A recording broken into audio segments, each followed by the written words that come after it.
आज हम आपको भगवान शिव, भगवान विष्णु और भगवान ब्रह्मा जी के उत्पत्ति के रहस्य के बारे में बताते हैं। आखिर इन तीनों में कौन सबसे पहले आते हैं और किसकी उत्पत्ति सबसे बाद में होती है?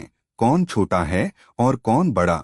हिंदू धर्म ग्रंथ शिव पुराण के अनुसार जब तीनों देव निराकार अवस्था से साकार रूप में प्रकट हुए तो भगवान विष्णु जी पहले प्रकट हुए।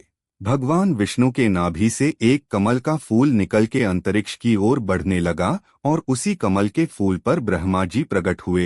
रहस्य की बात यह है कि दोनों के नेत्र साथ साथ खुले और दोनों ने एक दूसरे को एक साथ देखा और दोनों में विवाद हो गया कि सबसे पहले कौन आया। अब दोनों इस विवाद का निपटारा करने के किसी की तलाश में सृष्टि में घूमने लगे।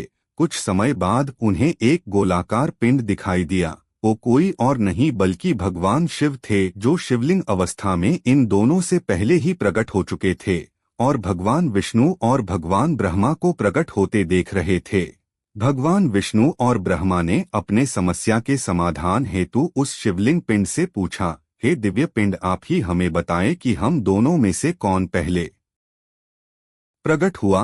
तब उस पिंड ने कहा कि जो भी ये बता देगा कि मेरी शुरुआत और अंत कहाँ है, वही पहले आया। भगवान विष्णु और भगवान ब्रह्मा ने उस शिवलिंग के चारों ओर घूमकर देखा, पर कहीं भी आरंभ और अंत नहीं मिला।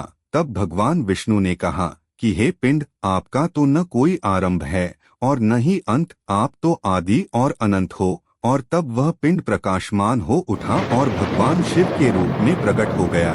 भगवान विष्णु और भगवान ब्रह्मा ने भगवान शिव को प्रणाम किया।